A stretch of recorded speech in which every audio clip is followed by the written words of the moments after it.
நம்முடைய தந்தையாகிய இறைவனிடமிருந்தும் அவருடைய குமாரனாகிய கிறிஸ்து இயேசுவிடமிருந்தும் நம் அனைவருக்கும் அருளும் சமாதானம் உண்டாயிருப்பதாக. ஆமென். இந்த காலை நேரத்திலும் வாசித்து நாம் தியானிக்க தெரிந்து கொண்டிருக்கிற திருமறை பகுதி மத்தேயு சுவிசேஷகன் எழுதின புத்தகத்தில் 5ஆம் அதிகாரத்தில் 13-15 வரை உள்ள பகுதிகளை 16 வரை உள்ள பகுதிகளை வாசித்து நாம் தியானிப்போம். பூமிக்கு உப்பு நீங்களே, உப்பு சாரமற்று போனால் எதினால் சாரமேற்றப்படும்? மனுஷர் அதை வெளியே குட்டி மிதிப்பதற்கே ஒழிய வேறு ஒன்றுக்கும் உதவாது. உலகத்துக்கு வெளிச்சம் நீங்களே. மலையின் மேல் இருக்கிற பட்டணம் மறைந்திருக்காது. விளக்கை கொளுத்தி மரக்காலின் கீழே வைக்காமல் விளக்கு தண்டின் மேலே வைப்பார்கள். அப்பொழுது அது வீட்டிலுள்ள யாவருக்கும் வெளிச்சம் தரும். இவ்விதமாய் மனுஷர் உங்கள் நற்கிரியைகளை கண்டு பரலோகத்தில் இருக்கிற உங்கள் பிதாவை மகிமைப்படுத்தும்படி உங்கள் வெளிச்சம் அவர்கள் முன்பாக பிரகாசிக்க கடவது என்றார் என்பதுவே. செபிப்போம். அன்பு நிறைந்த கடவுளே, எங்களை படைத்து நல்வாழ்வு வாழ்வதற்கு மட்டுமல்ல, நல்வாழ்வை பிரபலப்படுத்துவதற்கும் நீர் எங்களை சாட்சியாய் வைத்திருக்கிறீர். பாக்கியவானாய் வாழ்வதற்குரிய தகுதிகளை எங்களுக்கு நீர் வெளிப்படுத்தி அந்த தகுதிகளை செயல் வடிவில் கொண்டு வர வேண்டும் என்ற ஒரு அழைப்பை நாங்கள் வாசித்த இந்த பகுதியின் வழி எங்களுக்கு தந்ததற்காக ஸ்தோத்திரம். இதை தியானிக்க போகிறோம். நீர் எங்கள் மத்தியிலே வாரும், அது ஞானத்தை தந்து எங்களை வழியெடுத்து இயேசு கிறிஸ்துவின் நாமத்தில் ஜெபிக்கிறோம் நல்ல பிதாவே. ஆமென். கருவோம். கிறிஸ்து இயேசுக்குள் பிரியமான அன்பு உடன் விசுவாசிகளே, இந்த நாளிலே உங்களை இயேசுவின் நாமத்திலே உப்பாயிருங்கள், வெளிச்சமாயிருங்கள் என்று வாழ்த்துகிறேன். அன்பானவர்களே, இயேசுடைய மலை பிரசங்கத்தினுடைய ஒரு முக்கியமான பகுதி பாக்கியவான்கள் யார் என்ற செய்தியை சொல்லிவிட்டு பாக்கியவான்களுக்குரிய நற்செயல் வடிவம் என்ன என்பதை இந்த பகுதியிலே இயேசாண்டவர் வெளிப்படுத்துகிறதை நாம் பார்க்கிறோம். திரளான ஜனங்கள், சீடர்கள் அமர்ந்திருக்கிற நேரத்தில் ஒழுக்க கோட்பாடுகளையும் நமது நல்வாழ்வுக்கு தேவையான நற்குணங்களையும் அடையக்கூடிய வழிகளை இயேசு போதிக்கிறதை இந்த பகுதியிலே நாம் பார்க்கிறோம். இயேசு வாழ்ந்த நாட்கள் மிக ஒரு கடுமையான ஒரு நாட்கள். காரணம், யோவான் ஸ்நானகன் சிறைப்படுத்தப்பட்டிருக்கிறார். அங்கே யோவானின் சீடர்கள் துன்புறுத்தப்படுகிறார்கள். யூத சட்டங்களுக்கும் யூத நியாயப்பிரமாணங்களுக்கும் முக்கியத்துவம் கொடுக்கிற ஒரு சூழல். அந்த சட்டங்களை மீறி செயல்படுகிறவர்களை இறைவன் தண்டிப்பார் என்ற ஒரு பிரச்சாரம் செய்யப்பட்டு வந்தது. ஆனால் இந்த பிரச்சாரத்தை செய்த யூதர்கள், பரிசேயர்கள், நியாய சட்டங்களை கற்றுக் கொடுக்கிறவர்கள் நியாய சட்டத்தின்படி நடக்கவில்லை. ஒரு புதிய செய்தி வந்தபோது இந்த செய்தியை கேட்பதற்கு திரளான ஜனங்கள் போயிருக்கிறார்கள். இந்த யூத சடங்குகள் தடைப்பட்டு விடுமோ, நியாயப்பிரமாண சடங்குகள் தடைப்பட்டு விடுமோ என்ற பயத்தில் அவர்கள் இயேசு கிறிஸ்துவின் சீடர்களையும் அவரோடு செல்லுகிற மக்களையும் இழிவுபடுத்தி பேசிக் கொண்டிருக்கிற ஒரு கூட்டத்தின் மக்கள் மத்தியில் இயேசாண்டவர் இந்த வார்த்தைகளை பேசுகிறார். குறிப்பாக 2 செய்திகளை அவர் முன்மொழிகிறார். முதல் செய்தி, உப்பாயிருங்கள். இயேசாண்டவருடைய பிரசங்கத்தில் எளிமையான சொற்களை, மக்கள் பயன்பாட்டுக்கு உரிய சொற்களை. அன்றைக்கு மீனவ மக்கள் மீன்பிடி தொழில், விவசாயம் இவைகள் மட்டுமே பிரதானமாக இருந்தது. ஆடு, ஒட்டகம், திராட்சை, கோதுமை, இந்த பொருட்களை வைத்து ஆண்டவர் இயேசு தன் செய்தியை சொல்லுகிறார். இங்கே உப்பை பற்றி பேசுகிறார். ஒருவேளை உப்பை பற்றி நமக்கு எதுவும் சொல்ல தேவையில்லை, நமக்கு எல்லாம் தெரியும். உப்புனுடைய தன்மை என்னன்றது தெரியும். உப்பு ஒரு அருமையான ஒரு பொருள். நம்ம ஊர்ல பேசுவோம் இல்லையா, கிருமி நாசினி. உப்பு இல்லாத பண்டம் உப்பு இல்லை. இப்போ இல்லை, அது அப்போ. இப்போ யாருமே உப்பே போடாதுன்ற. ஒரு சண்டை வருதுன்னு வச்சுங்களேன், அந்த சண்டையில வர்ற வார்த்தை என்ன? நீ சோத்துல கொடுத்தா சாப்பிட்றியா? அது எதை சொல்றாங்க? அத சூடு சொர்ண இல்லையா? அப்ப உப்பு என்பது ஒரு சுவை. அது சுவை இல்லை என்று சொன்னால் அது உப்பு. இன்னைக்கு நிறைய உப்பு வந்திருக்குது, புதிய புதிய உப்பு அறிமுகப்படுத்தி இருக்கிறார்கள். அந்த காலத்துல கடல் நீரிலிருந்து உப்பு தயாரித்தார்களா என்பது நமக்கு தெரியல. சில உப்பு என்ன செய்யும்னா, ஆடைகளை வெண்மையாக்குகிற உப்பு இருந்தது. ஒரு ஆற்று படுகையில போய் உப்பா இருக்கிறதுனா அந்த உப்பை எடுத்து நீ துணி துவைச்சீங்கன்னா அது துணி நல்லா கரை போயிடும். ஏன்னா எனக்கு அந்த அனுபவம் உண்டு. நான் ஒரு 2 ஆண்டுகள் இந்த ஆர்மணிப்பேட்டை ஆந்திரா பகுதியில் அங்கேயே தங்கி ஊழியம் செய்திருந்தேன். அப்போ துணி துவைக்கிறதுக்கு சோப்புக்கு காசு இருக்காது. அப்போ நான் என்ன செய்வேன்னா, அந்த காணாறு ஒன்று இருக்கும் அந்த பக்கம், அது பேர் உப்பு காணாறுன்னுவாங்க. அது உப்பு படிவம் நிறையா இருக்கும் அந்த காணாத்துல. நாங்கள் என்ன செய்வோம்னா, ஒரு பக்கெட்டை எடுத்துன்னு போயிட்டு அந்த உப்பை மண்ணெல்லாம் எடுத்து அதில் தண்ணியில் போட்டுட்டு துணியை அதில் போட்டு ஊற வச்சிருவோம். ஒரு 10 நிமிஷம் 15 நிமிஷம் ஊறிட்டு பிறகு அதை எடுத்து தண்ணியில் அழைச்சுன்னா கரையெல்லாம் போயிடும். அந்த அளவுக்கு உப்பு படிவங்கள் இருந்தது. பாறையிலே உப்பு பாறை இருக்கிறது. ஆனால் சாப்பாடு சாப்பிடுவதற்கென்று சில இப்போ நம்ம தயாரிக்கிறாங்க, நிறைய உப்பு தயாரிக்கிறாங்க. கடற்கரை ஓரங்களில், குறிப்பா தூத்துக்குடி மாவட்டங்களில் அந்த உப்பளங்கள் நிறைய இருக்கிறது. அந்த உப்பினுடைய தன்மை, அது சுவை ஊட்டக்கூடியது, அது பாதுகாப்பதற்கு பயன்படுகிறது. ஒரு ஊறுகாய் ரொம்ப நல்ல டேஸ்டா இருக்குதுன்னா என்ன அர்த்தம்? ஒரு கருவாடு ரொம்ப நாளா இருக்கணும்னு சொன்னா உப்பு போட்டு காய வைக்கிறாங்க. அப்ப இந்த உப்பினுடைய தன்மை என்ன? நம்முடைய பொருட்கள் அல்லது பண்டங்கள், தின்பண்டங்கள், அது என்ன செய்யக்கூடாது? கெட்டு போகக்கூடாது என்று நாம் பார்க்கிறோம். மார்க் சுவிசேஷம் 9ஆம் அதிகாரம் 50வது வசனத்திலும் லூக்கா 14:34வது வசனத்திலும் 2 பகுதியிலும் ஒரே செய்தியை சொல்றார் ஆண்டவர். உப்பு நல்லதுதான், ஆயினும் உப்பு சாரமற்று போனால் எதனால் சாரமாக்கப்படும்? இந்த துணியில சாயம் போயிடுச்சுன்னா சாயம் போட்டு சாயம் ஏற்றிக்கலாம். ஆனா உப்புல சாரம் போயிடுச்சுன்னா உப்பு எதை சாரம் ஏற்ற முடியுமா? அது செய்யவே முடியாது. அது நிலத்துக்காகிலும் எருவுக்காகிலும் உதவாது. அதை வெளியே கொட்டி போடுவார்கள். இதுதான் அதனுடைய தன்மை.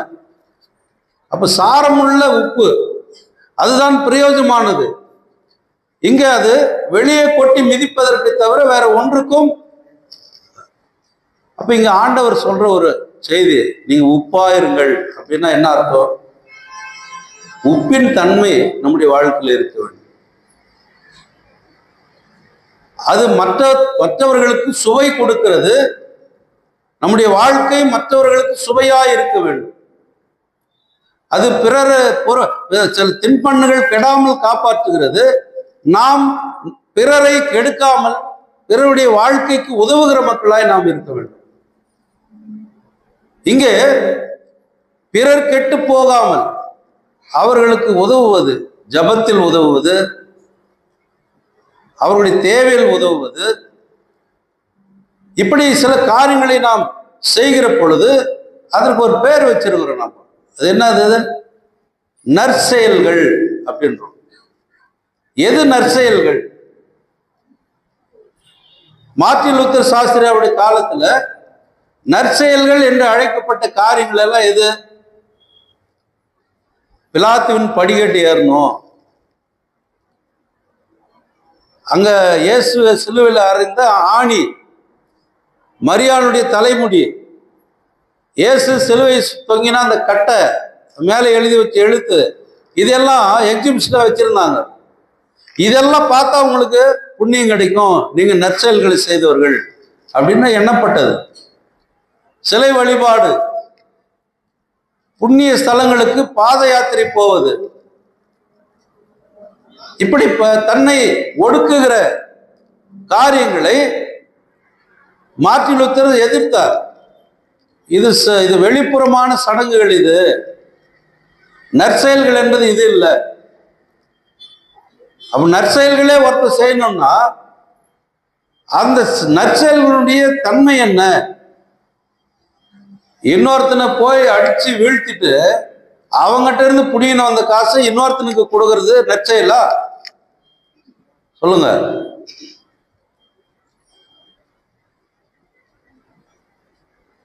மொத்தமே அநியாயமா சம்பாதிக்கிறோம். கடவுளே இருந்தா உனக்கு கொஞ்சம் தசம்பாகம், மீதி எனக்கு. அப்ப கடவுளையும் நம்முடைய திருட்டுல சேர்த்துக்கிறோம். திருடுறதுக்கு திருடனுக்கு மட்டுமா தண்டனை கிடைக்குது? திருடனுக்கு உதவி செய்யறவங்களுக்கு தண்டனை கிடைக்குது. இப்ப கடவுளுக்கே நாம் என்ன செய்யறோம்? சங்கீதக்காரன் என்ன சொல்றாரு? இரக்கம் காட்டி கடன் கொடுத்தல். எப்படி கொடுக்கணுமா? இரக்கம் காட்டி கடன் கொடுத்தல். வாரி இறைத்தான். யாருக்கு? ஏழைகளுக்கு வாரி இறைத்தான். அவனே யாரா இருக்கிறானா? கடவுள் விருப்பப்படுகிற மனிதனா இருக்கிறான். அப்படியானால் இங்கே நற்செயல்களினால் பிறருக்கு நாம் உதவி செய்வது என்பது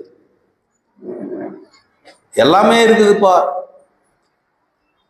ஆனா அவருக்கு என்ன பேரு?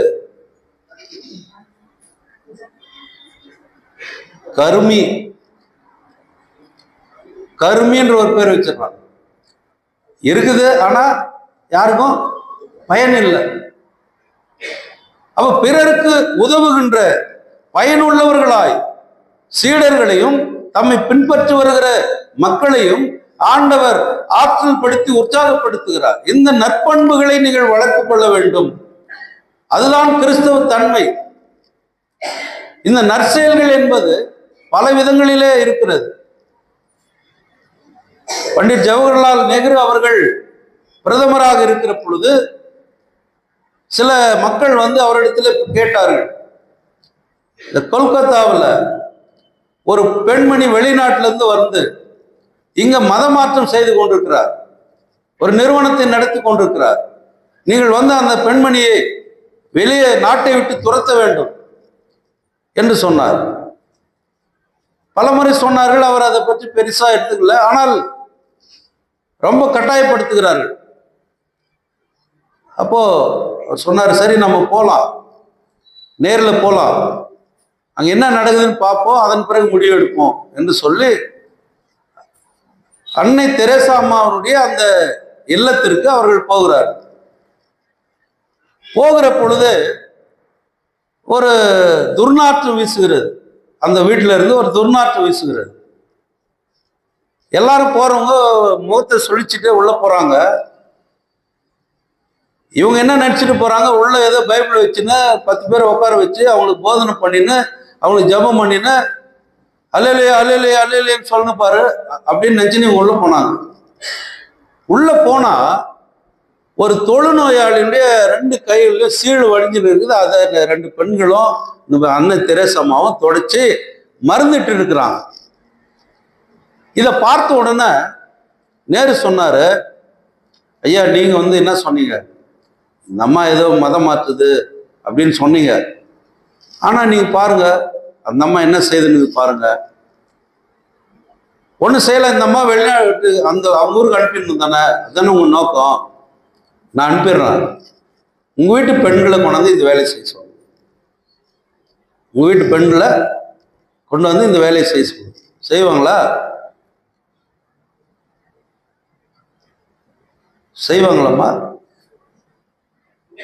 சொந்த புள்ளையோ சொந்த வீட்டுக்காரோ சொந்த பொண்டாட்டிக்கோ இப்படி சீழு வழிஞ்சிருந்தா யாருன்னு கை வைக்கிறாங்களா? இப்போ லேட்டஸ்ட் பேஷன் ஆயிடுச்சு, என்ன தெரியுமா? Home care. ஹோம் கேர் காசை கொடுத்தா அவன் கழுவினுக்கிறான், அவன் தொச்சுன்னுக்கிறான். ஒரு நர்ஸை தொச்சுன்னுக்குது, நம்ம பிள்ளைங்க தூரம் நிற்குது. காசு கொடுத்தா அவன் பார்த்துட்டு செய்கிறாங்க. அப்போ வாரி இறைச்சி என்ன பிரயோஜனம்? ஒரு மகன் அமெரிக்காவிலே இருக்கிறான், மகள் மருமகள் எல்லாம் அமெரிக்காவிலே இருக்கிறாங்க. அப்பாவும் அம்மாவும் இந்த சென்னையில் ஒரு அப்பார்ட்மெண்ட்ல குடியிருக்கிறாங்க. ரொம்ப நாள் ஆச்சு அப்பாவை பார்க்கலாமா, போனும் பேசுறதில்ல. 2 வயசானவங்க, அக்கம் பக்கத்துல யாருக்கும் அவங்களுக்கு பழகம் இல்லை. அப்பார்ட்மெண்ட்ஸ்க்கு அதெல்லாம் நமக்கு தெரியும் இல்லையா? அவங்க வீட்டு உள்ள போய்வான், அவங்க வீட்டு உள்ள வெளியே வரும், அவ்வளோதான். அடுத்த வீட்டுல யார் போறா யார் வரான்னு எல்லாம் பார்க்க மாட்டான். ஆனால் அந்த பெற்றோர்கள் அவங்க நடக்க முடியல, படுத்து படுத்து படுத்து படுத்து படுத்து, சாப்பாடு இல்லை, ஒன்றும் இல்லை, எதுவுமே செய்யறதுக்கு இல்லை. 2 பேருமே அவங்க பெட்டில் இறந்து போயிருக்கிறாங்க. எப்படி இருந்தாங்க? எலும்பு கூட இருக்கிறாங்க அப்பாவும் அம்மாவும். மகன் ட்ரை பண்றாரு, ரொம்ப நாளா ஆளே வரல. பக்கத்து வீட்டில் எல்லாம் இருக்கிறவங்க, இந்த வீட்டில் ஒரு பெரியவங்க இருந்தாங்களே, என்னமே தெரியல, என்ன ஏதுன்னு தெரியல, துர்வாசனை கூட வெளியே வரல, என்ன ஆச்சுன்னு தெரியல. ஒரு நாள் மகன் வராரு வெளிநாட்டுல இருந்து, கதவை தட்டினாக்கா திறக்கிறதுக்கு ஆள் இல்லை. அப்புறம் அவருக்கு ஒரு சந்தேகம் பக்கத்தில் இருக்கிறவங்களை கூப்பிட்டு கதவை உடச்சி திறந்து பார்த்தா துணி இருக்குது, உள்ள எலும்பு இருக்குது, எதுவுமே இல்லை. இது உண்மையா நடந்த நிகழ்ச்சி, இப்போ சென்னையில நடந்த நிகழ்ச்சி. அப்ப நீ பணம் சம்பாதித்து தூரத்திலிருந்து நான் காசு அனுப்புறேன், அதை அனுப்புறேன், இதை அனுப்புறேன்னா அதெல்லாம் ஒரு நல்ல செய்தியா இல்லையா? உள்ளபடியே உள்ளார்ந்த வாரி இறைத்தான் ஏழைகளுக்கு வாரி இருக்கிறார். யாருக்கு? ஏழைகளுக்கு, வறுமையில் இருக்கிறவர்களுக்கு, தேவையில் உள்ளவர்களுக்கு. பணம் கொடுப்பது மட்டும்தான் உதவின்னு நம்ம நினைக்கிறோம். கீழே விழுந்தா ஒருத்தனை தூக்கி விட்டு தண்ணி கொஞ்சம் கொடுத்தா அது நல்லது தானே, அது ஒரு உதவி இல்லையா? என்னால முடியல பண்ணி கொஞ்சம் இந்த உதவி செய்ப்பா, ஓ அது ஒரு உதவி இல்லையா?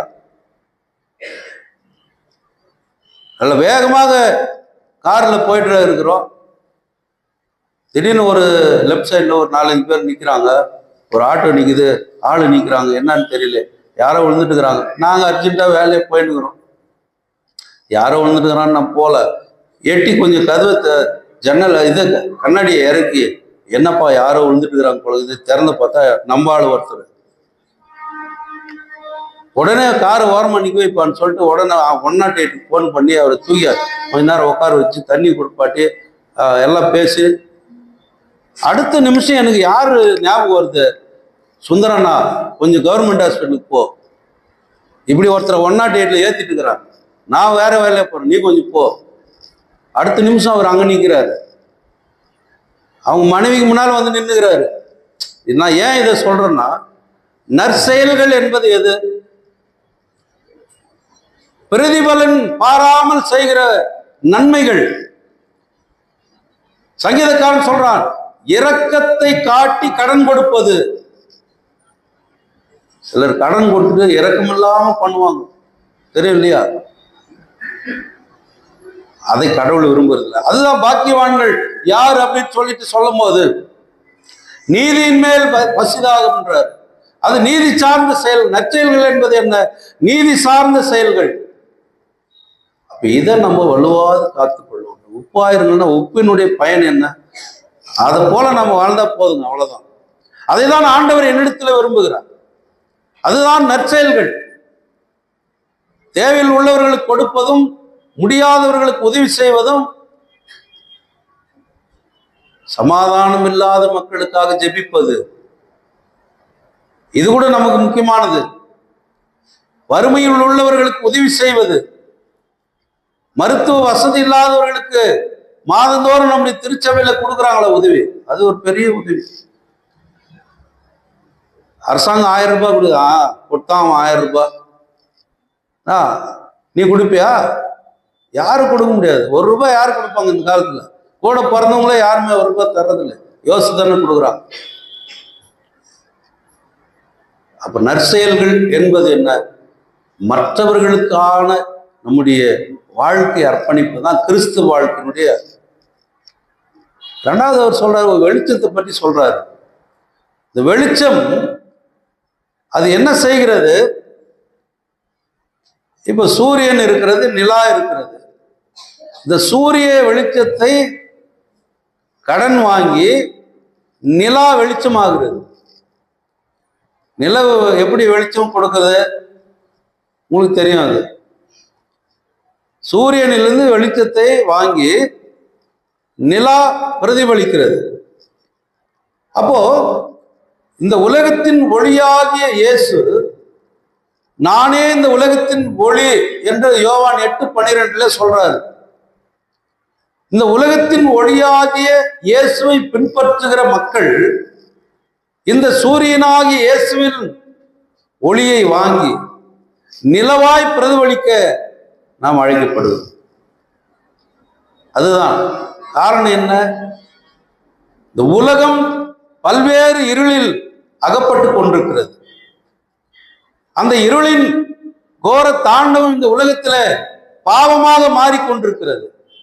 அப்ப இந்த இருளிலிருந்து மக்களை வெளிச்சத்தில் கொண்டு வருவதற்கு இயேசுவின் வெளிச்சம் தேவைப்படுகிறது.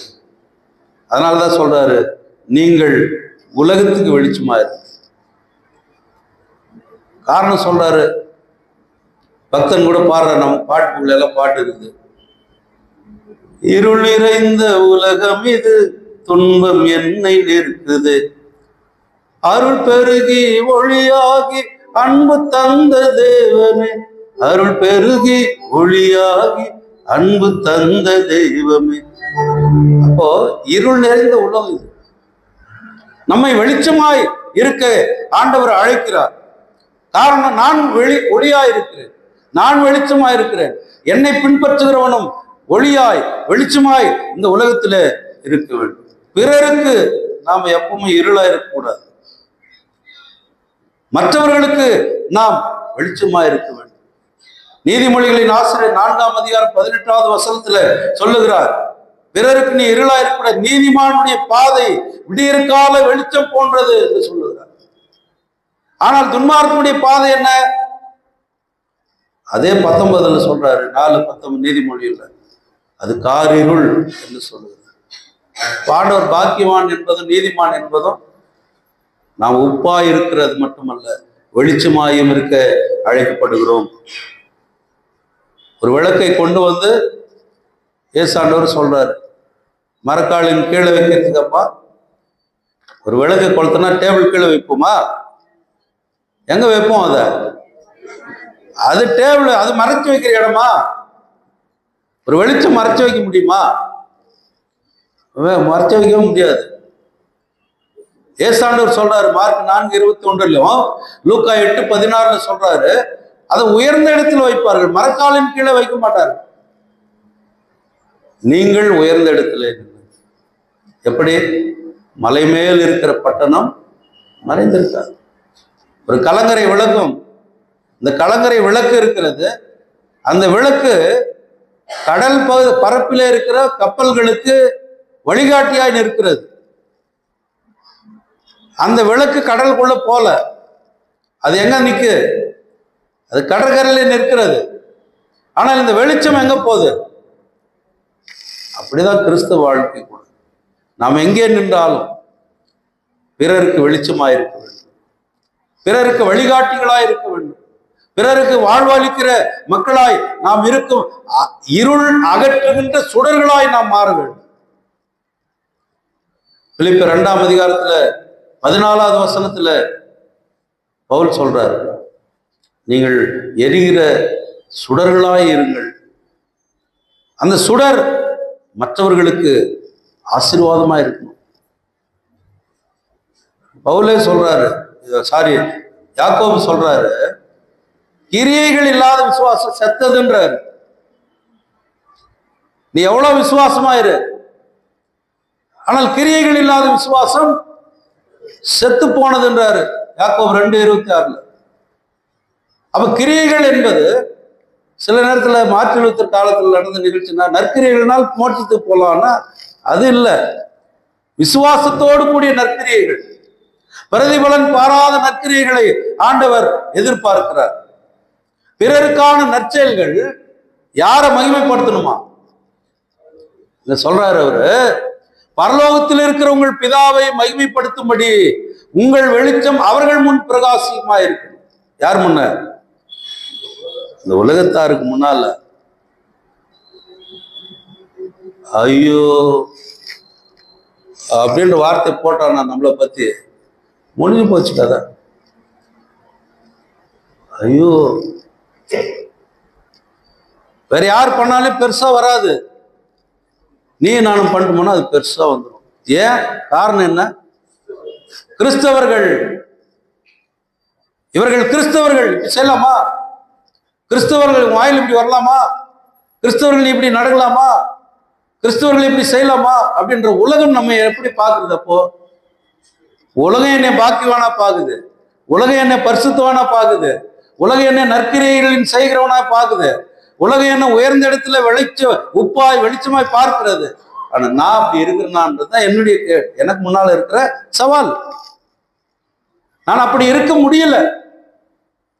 காரணம் என்ன? மனிதனுடைய பலவீனங்கள், மனிதனுடைய பாவம், மனிதனுடைய உயர்வான எண்ணங்கள், மனிதனுடைய அகங்காரமான வாழ்க்கை முறைகள். கடவுள் அதை வன்மையாக கண்டிக்கிறார். ஏன்? தாழ்மை உள்ளவர்களுக்கு தான் கடவுள் என்ன செய்யறாங்க? உதவி செய்கிறார். இருமாப்பு உள்ளவர்களை எதிர்க்கிறேன் என்றார். அப்போ இங்கே நாம் நற்செயல்களினாலே மட்டுமல்ல, நியாயப்பிரமாணத்தை நிறைவேற்றுவதில், நியாயப்பிரமாண கட்டளை இருக்குது, அது நமக்கு தேவையில்லை இப்போ. ஏன்னா ஏசாண்டவர் நியாயப்பிரமாணத்தை நிறைவேற்றி தந்திருக்கிறார். அவரே சொல்றாரு, நான் நியாயப்பிரமாணத்தை குலைக்க அல்ல, அதை நிறைவேற்ற வந்திருக்கிறார். அப்ப எது அது? அவர் நிறைவேற்றின நியாயப்பிரமாணம் எது? நீதி சார்ந்த அறச்செயல்கள். ஏசாண்டவர் பற்றி என்ன சொல்றாரு? அவரை பற்றி எழுதினவர்கள் என்ன சொல்றாங்க? அவர் நன்மை செய்கிறவராய் கிராமங்கள் தோறும் சுற்றி திரிந்தார். நன்மை செய்வதற்கு சுற்றி திரிந்தார். நல்லா யோசித்து பாருங்க. இன்றைக்கு நிறைய அறக்கட்டளைகள் இருக்கிறது. அறக்கட்டளைன்னா என்ன அது சொல்றது? ட்ரஸ்டிங்க. நிறைய ட்ரஸ்டிங் நடத்துறாங்க.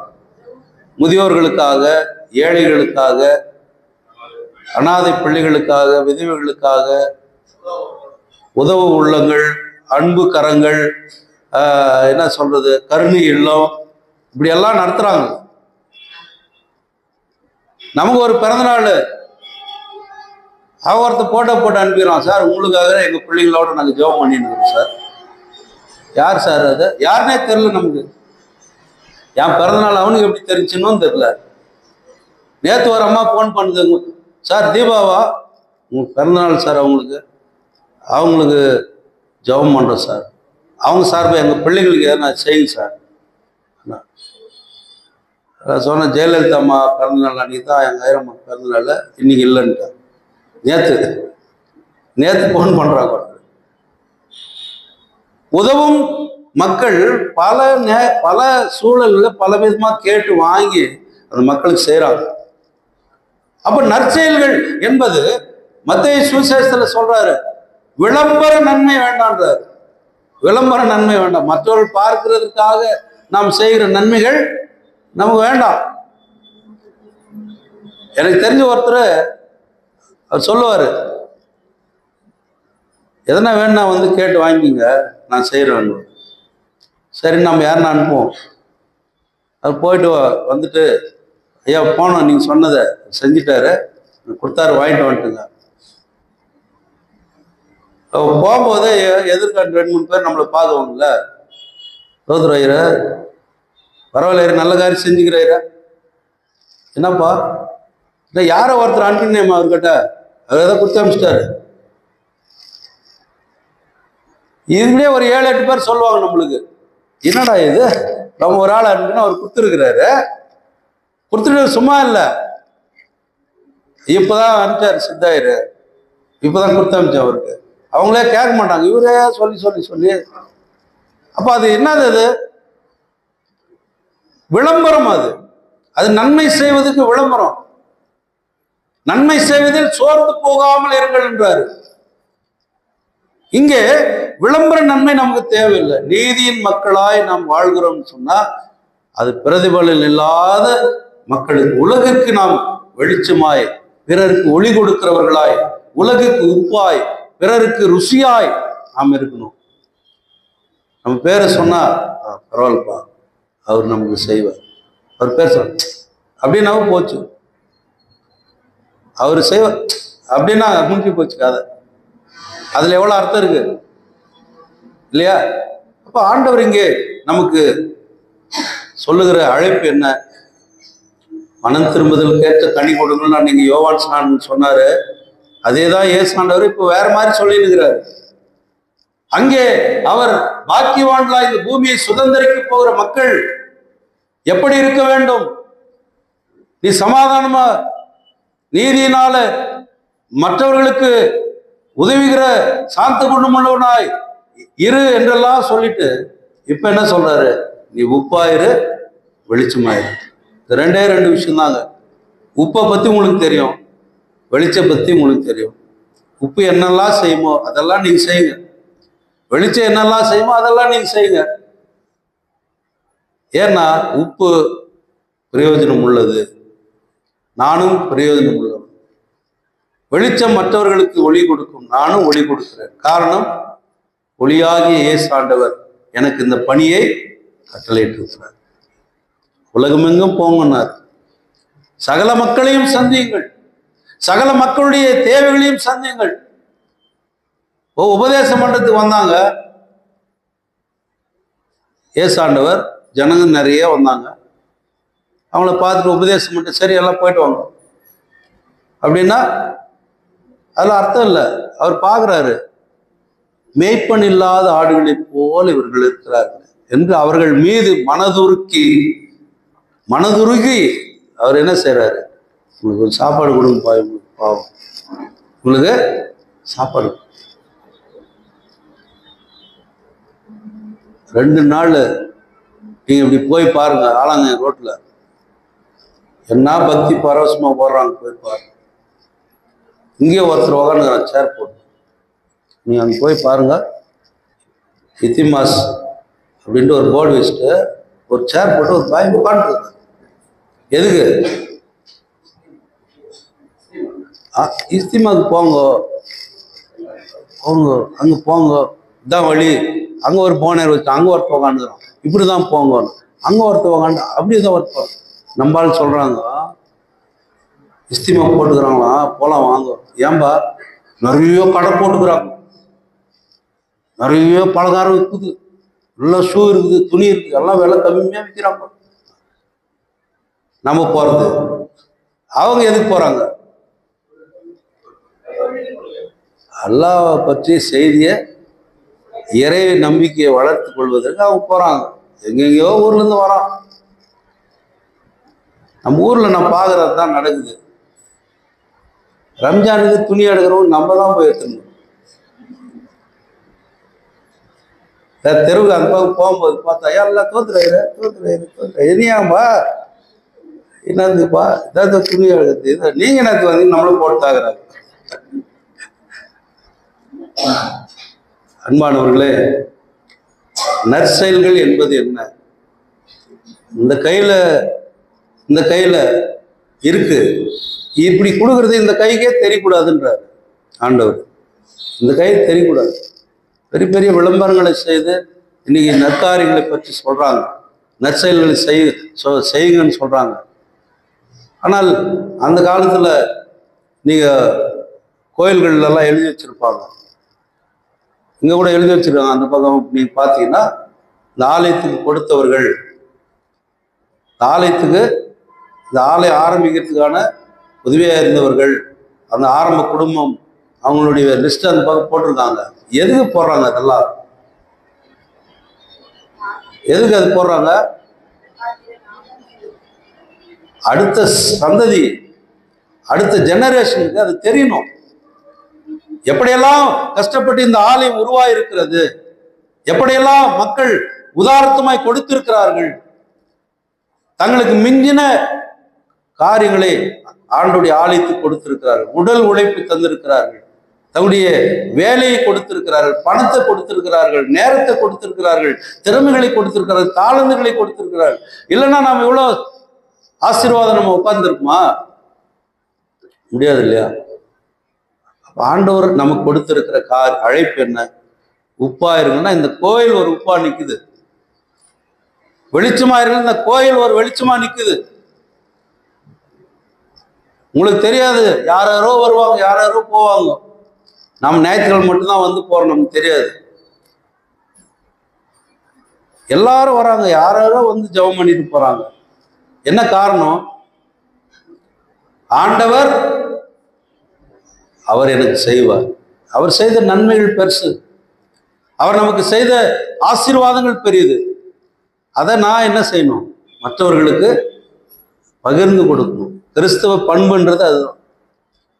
நான் சமாதானமா இருக்கிறேன்னா மற்றவங்களும் சமாதானமா இருக்கணும். நான் சந்தோஷமா இருக்குன்னா மற்றவர்களும் சந்தோஷமா இருக்கணும். அப்போ உப்பினுடைய பயன்பாடு உலகளாவிய ஒரு வர்த்தக பொருளாக இன்னைக்கு உப்பு இருக்கு. வெளிச்சம், அதை வச்சுதான் இந்த உலகமே இயங்குது. சூரியன் இல்லைன்னா உலகம் இல்லை. இந்த உப்பையும் வெளிச்சத்தை ஆண்டவர் நமக்கு முன்னால வைக்கிறார். நீங்கள் உப்பாயிருங்க, மற்றவர்களுக்கு பயனுள்ளவர்கள், மற்றவர்களுக்கு கெடாமல் அவருடைய வாழ்க்கைக்கு. அதனால்தான் மார்ட்டின் லூத்தர் சாஸ்திரியார் 10 கற்பனைகளுக்கு அர்த்தம் எழுதும் போது, விசுவாச பிரமாணத்துக்கு அர்த்தம் எழுதும் போது, கடவுள் எனக்கு எல்லாம் நன்மை செய்திருக்கிறாரு, அதுக்கு நான் என்ன செய்யணும்? நான் கடவுளிடத்துல அன்பு கூர்ந்து அவருக்கு பயந்து, 2 விஷயத்த ரொம்ப முக்கியம் சொல்றாரு. கடவுளிடத்துல அன்பு கூர்ந்து அவருக்கு பயந்து நான் உப்பா இருக்கணும், நான் வெளிச்சமா இருக்கணும். அதை ஒரு தீர்மானமா இன்னைக்கு நம்ம எடுக்கணும். ஆண்டவரே, நான் உப்பா இருக்க, வெளிச்சமா இருக்க எனக்கு உதவி செய்யும். ஆண்டவர் உங்களை ஒப்பு விடுங்கள். ஆண்டவர் உங்களை உப்பாய் வெளிச்சமாய் வழியெடுத்துவார். கர்த்ததாம் இந்த வார்த்தைகளை கொண்டு மனம் திரும்புதலுக்கேற்ற நற்கனிகளை கொடுக்கிற உப்பாய் வெளிச்சமாய் நம்மை வழியெடுத்து ஆசீர்வதித்து காப்பாராக. ஆமேன். எல்லா புத்திக்கும் மேலான தேவ சமாதானம் நம் இருதயங்களில் சென்று கிறிஸ்து இயேசுக்குள் காத்துக் கொள்வதாக. ஆமேன். ஸ்தோத்திர பலியை நாம் பாடுவோம்.